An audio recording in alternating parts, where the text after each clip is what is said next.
빌립보서 4장 8절에서 13절까지 말씀 한 절씩 교독합니다. 그토록 형제들아, 무엇에든지 참되며 무엇에든지 경건하며 무엇에든지 오르며 무엇에든지 정결하며 무엇에든지 사랑받을 만하며 무엇에든지 칭찬받을 만하며 무슨 덕이 있든지 무슨 기림이 있든지 이것들을 생각하라.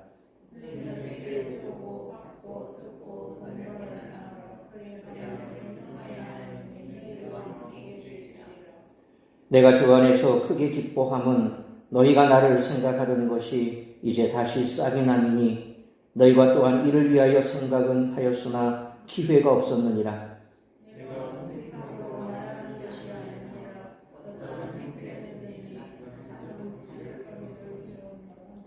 나는 비천에 처할 줄도 알고 풍부에 처할 줄도 알아 모든 일 곧 배부름과 배고픔과 풍부와 궁핍에도 처할 줄 아는 일체의 비결을 배웠노라.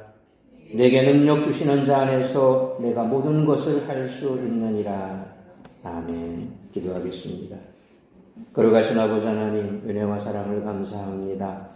오늘도 하루 온종일 우리가 삶의 터전에서 힘써 일하다가 정한 시간 주님 앞에 나와 예배합니다.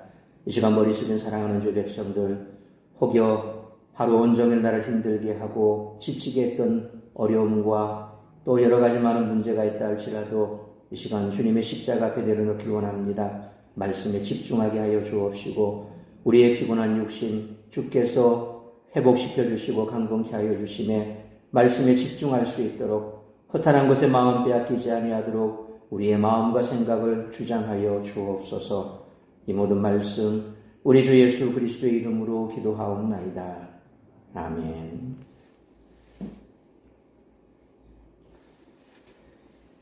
사장은 마지막 본면인 1절로 7절 그리고 종말론적 윤리와 바울의 자족에 대한 언급에 대해 말씀하는 8절로 13절 그리고 감사와 마지막 인사인 말씀인 14절로 23절 이렇게 구성되어 있습니다.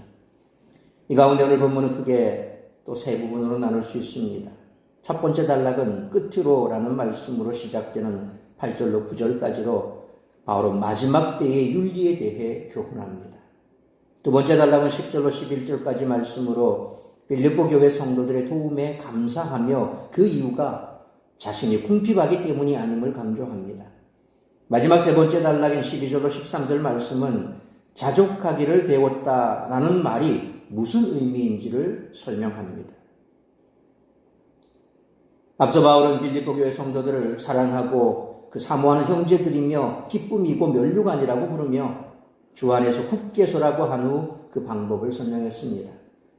오늘 본문은 계속 어떻게 주 안에서 굳게 설 것인지 생각할 것과 행할 것을 제시하고 자신의 경험을 나누며 그들의 모든 상황을 잘 극복해 나갈 수 있도록 격려합니다.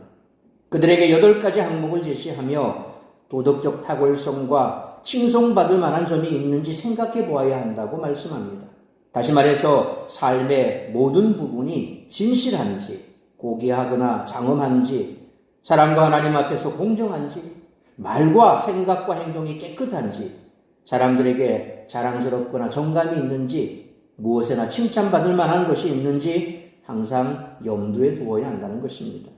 이러한 것은 바울에게서 배우고 받고 듣고 본 것이므로 잘 실천하면 모든 상황 중에 함께 하시는 평강의 하나님을 경험하게 된다는 것입니다.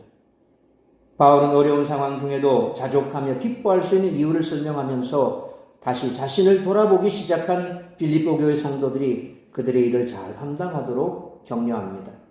바울은 무언가를 받았기 때문에 그들에게 기쁨을 표한 것이 아닙니다.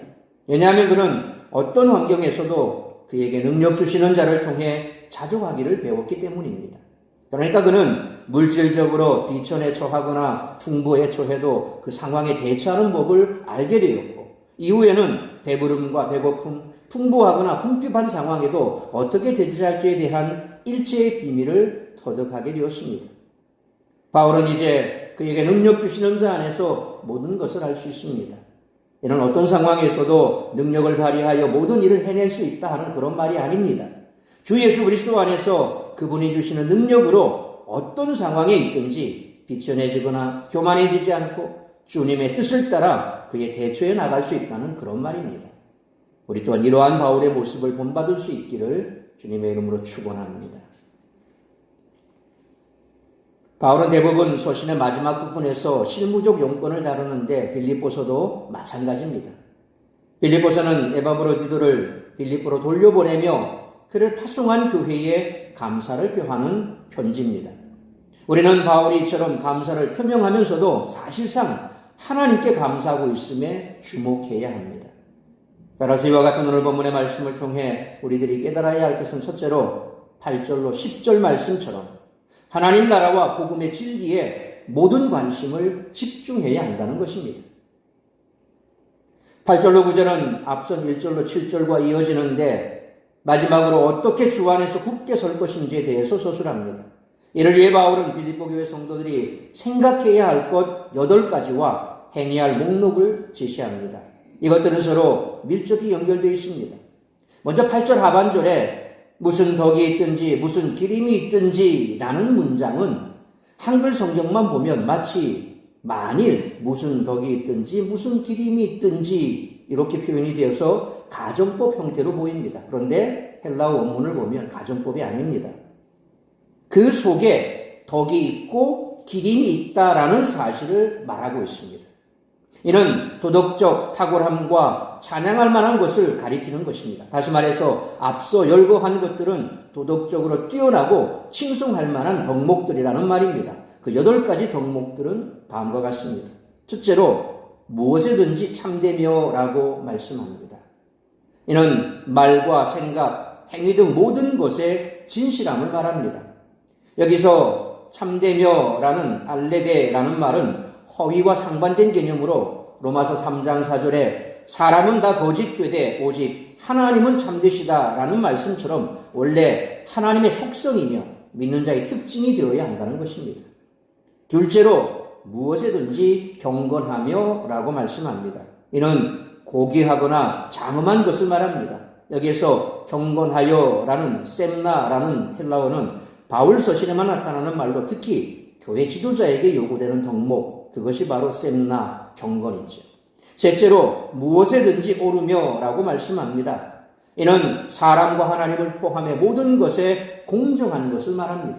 그러니까 하나님과 사람에게 합당한 공정함을 드리는 것입니다. 여기에서 오르며라는 디카이아라고 하는 말은 하나님으로부터 옳다 인정함을 받는다 그런 뜻입니다.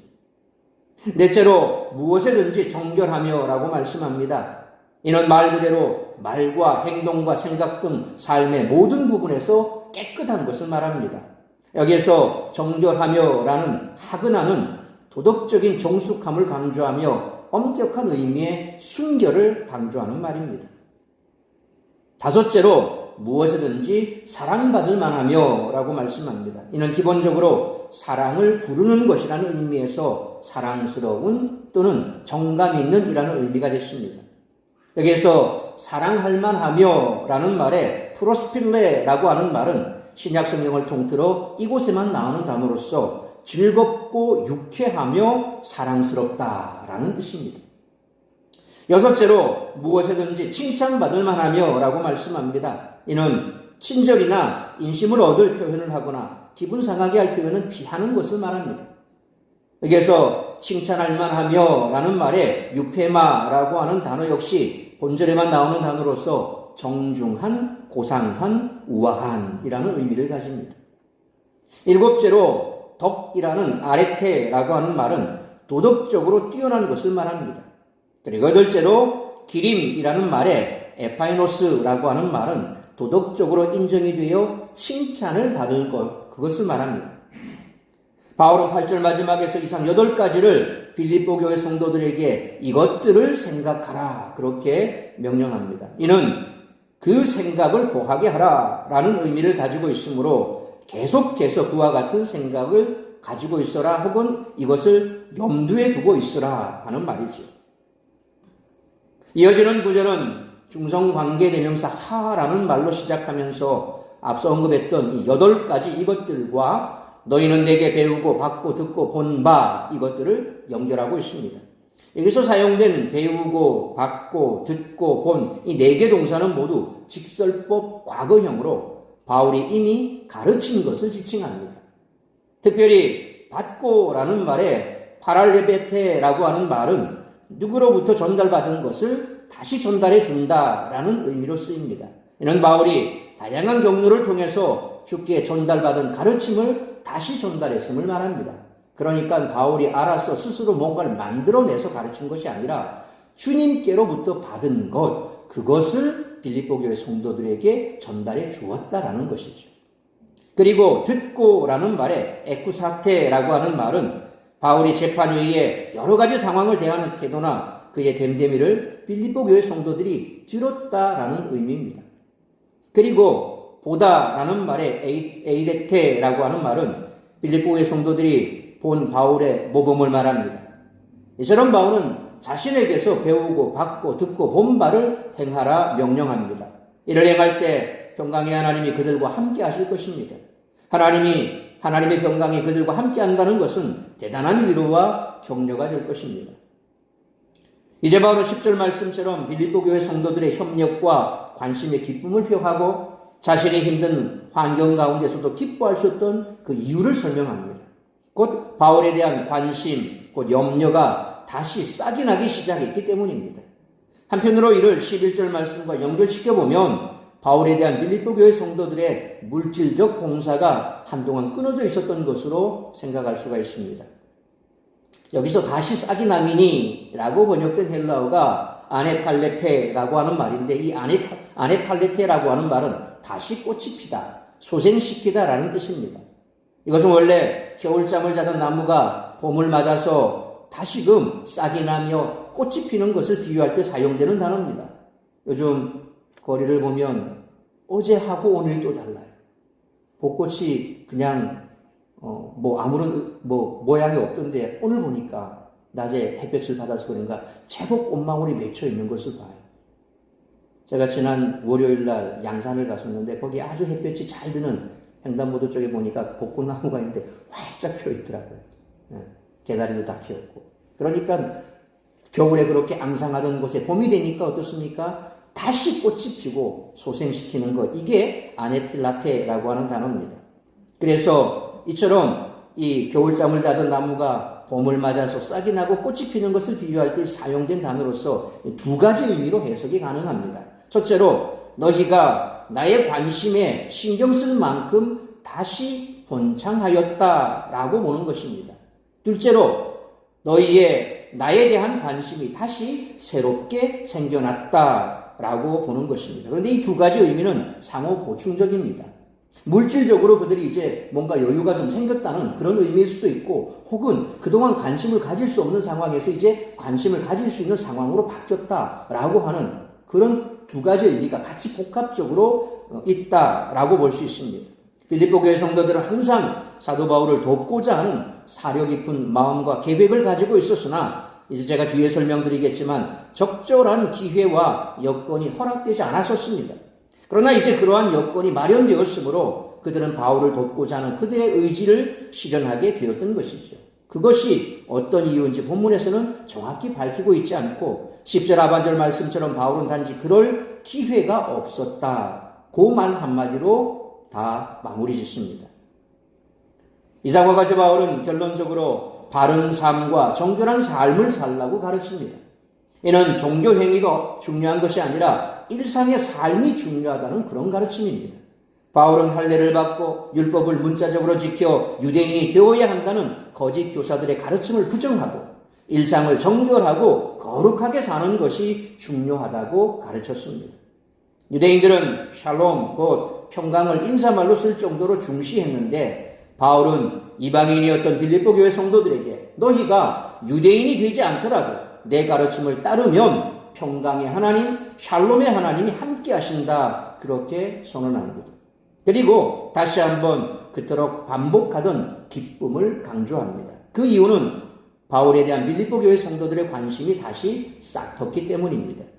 10절 하반절 말씀처럼 기회가 없었던 이유를 역사적으로 다시 한번 되짚어보면 바울이 가이사랴에 2년간 갇혀 있다가 로마로 압송되는 동안 빌립보 교회 성도들과 바울은 제대로 연락이 되지 않는 겨울 같은 시간을 보내야 했습니다.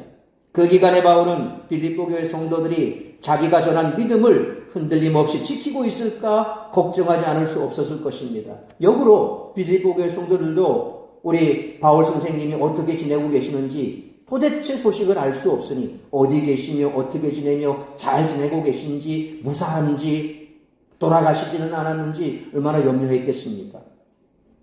그런데 바울은 로마에서 빌립보 교회가 보낸 에바브로 디도를 만나고 마치 봄에 다시 싹이 올라오듯 그 생명을 확인할 수 있게 되었다라고 기뻐하는 것입니다. 이처럼 바울의 모든 관심은 성도들의 믿음과 거룩함을 지키는 데 집중되어 있었습니다. 그러므로 사도 바울이 빌립보 교회 성도들에게 당부했던 것처럼 참된 그리스도인이 되기 위해 하나님의 나라와 복음의 진리에 모든 관심을 집중하는 우리 모두가 되시기를 축원합니다. 두 번째로 11절로 13절 말씀처럼 어떠한 형편에도 자족할 수 있어야 한다는 것입니다. 바울은 12절로 13절에서 어떤 형편에서도 자족하기를 배운 것의 의미가 무엇인지 설명합니다. 결국 빌립보 교회 성도들이 자신의 경험과 신앙 고백을 듣고 능력의 주님을 의지해 당면한 환경을 잘 극복하도록 격려하고 있습니다. 바울은 자신이 크게 기뻐한 이유에 대해서 12절에서 궁핍 때문은 아니라 그렇게 말씀합니다. 다시 말해서 바울이 느끼는 물질적 필요를 그들이 만족시켜 주었기 때문에 기뻐한 것이 아니라는 말입니다. 그래서 앞서 설명한 대로 그들이 이제 여유가 좀 되고 물질적으로 뭔가 여유가 돼서 이제 다시 바울을 섬길 수 있는 상황이 되었다라고 설명을 드렸는데 그건 11절 말씀에 빗대어 봤을 때 그런 추론이 가능하다는 거죠. 그러니까 그동안 떨어져 지내다가 어떻게 지내는지도 모르고 있었는데 어쨌든 간에 이제 바울을 도울 수 있는 그런 상황이 되어서 바울을 도왔는데 실상 바울이 뭔가 도움을 받았기 때문에 기쁘다라고 하는 것은 아닙니다. 왜냐하면 바울은 경험을 통해 어떤 형편에서든지 자족하는 법을 배웠기 때문입니다. 여기에서 자족이라는 말을 아우타르케스라고 하는 말은 일반적으로 자기 속에서 나오는 태도, 그것을 의미하는 것입니다. 바울의 자족은 그런데 13절 말씀처럼 그에게 능력 주시는 자로부터 나왔다. 그렇게 밝히고 있습니다.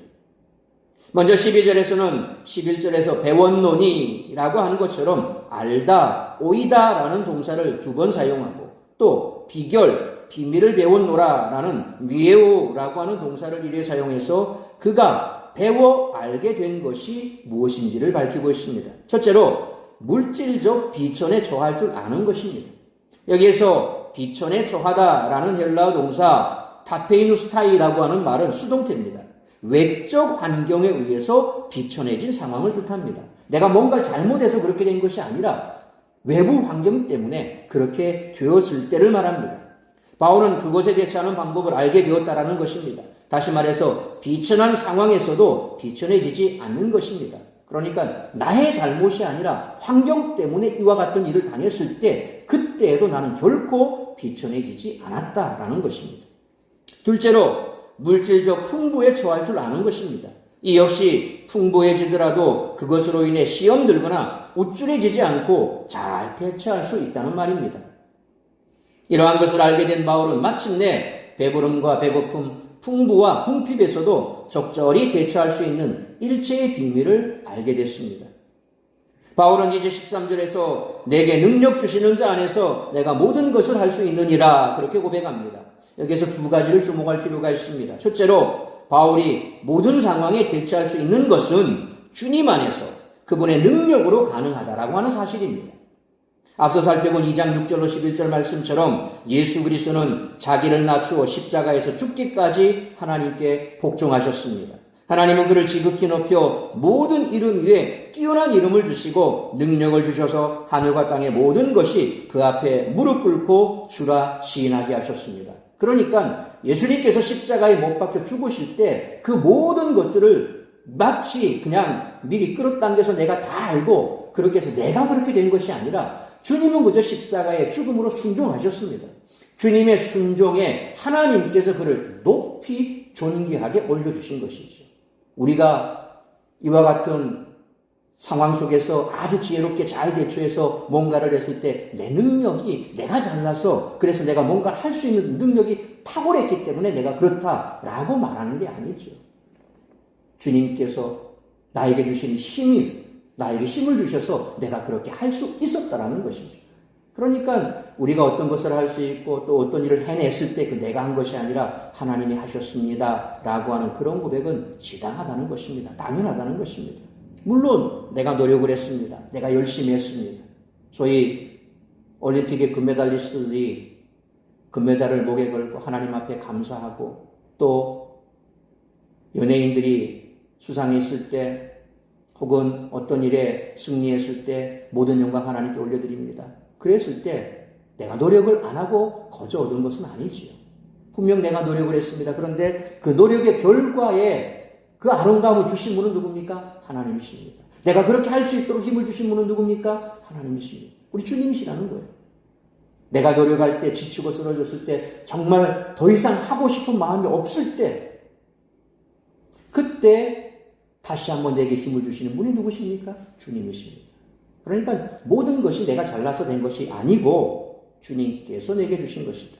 바로 주님께서 십자가에 복종하셨으니 하나님께서 그를 가장 존귀한 자로 세워주셨다는 것입니다. 바울은 3장 10절로 11절 말씀처럼 그리스도의 부활의 권능과 고난에 참여함을 알기 위해 그의 죽으심을 본받고 죽은 자 가운데 부활을 이루려고 노력하고 있습니다. 이처럼 능력의 주 예수 그리스도께서 바울과 함께 하시며 능력을 행하시기 때문에 바울이 모든 것을 할 수 있다는 것입니다. 따라서 바울이 말하는 모든 것을 할 수 있는 능력은 철저히 그리스도와 맺은 관계에서 기인한 관계적인 것이라는 것을 우리는 잊어서는 안 됩니다.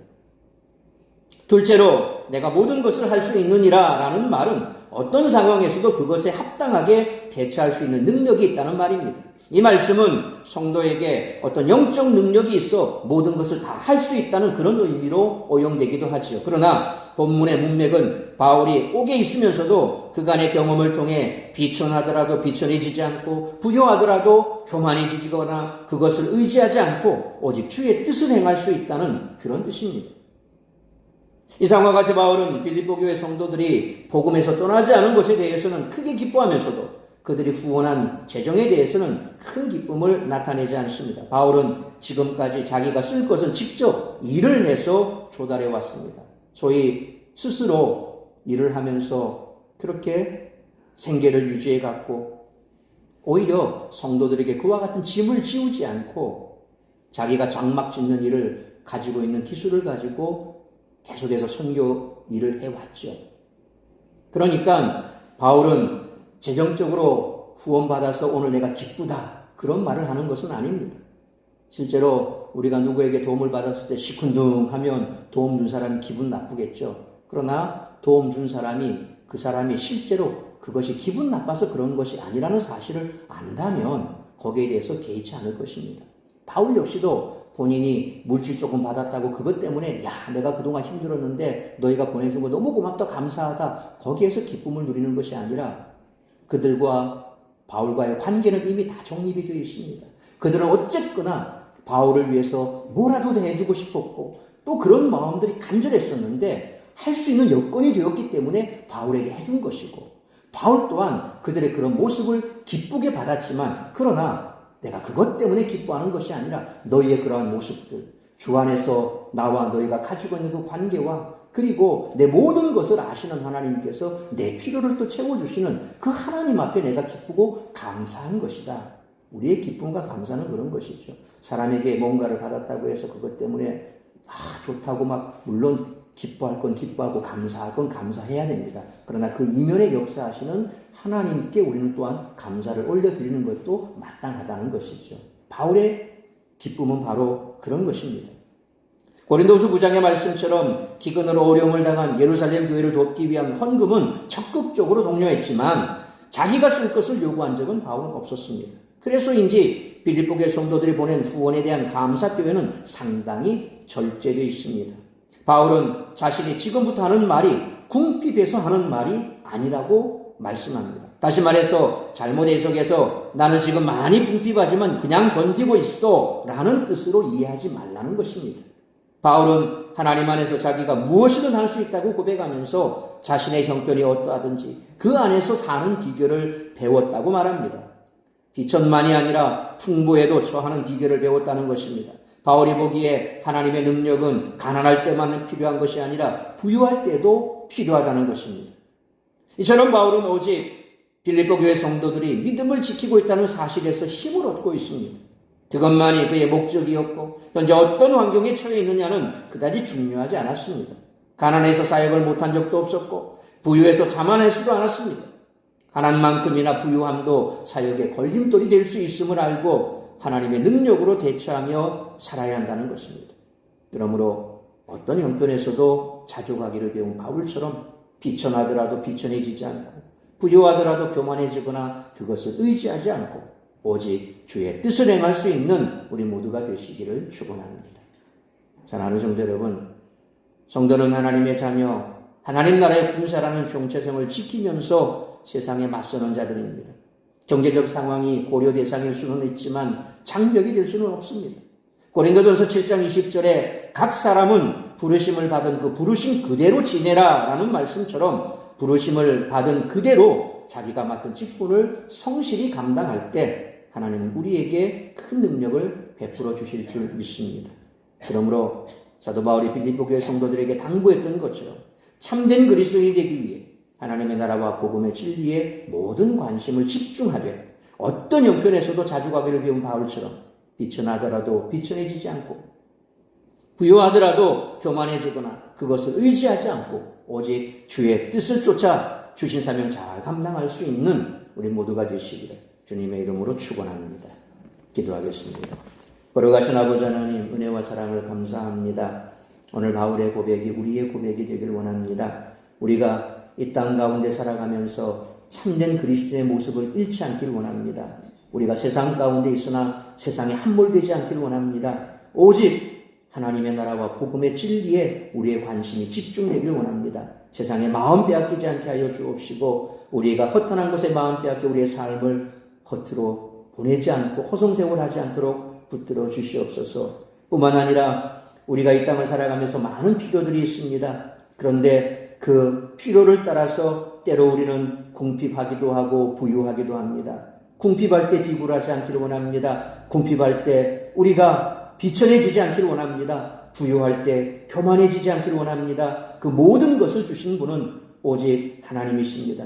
그러므로 우리가 그러한 상황에서도 세상 바라보고 물질 바라보고 환경 바라보고 낙심하거나 혹은 교만하지 아니하고 오직 하나님 앞에 기쁨으로 감사함으로 바울과 같은 그런 마음으로 나아갈 수 있기를 원합니다.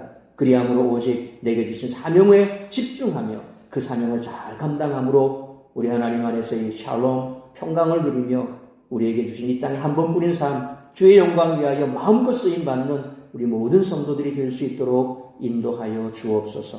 이 모든 말씀 우리 주 예수 그리스도의 이름으로 기도하옵나이다. 아멘.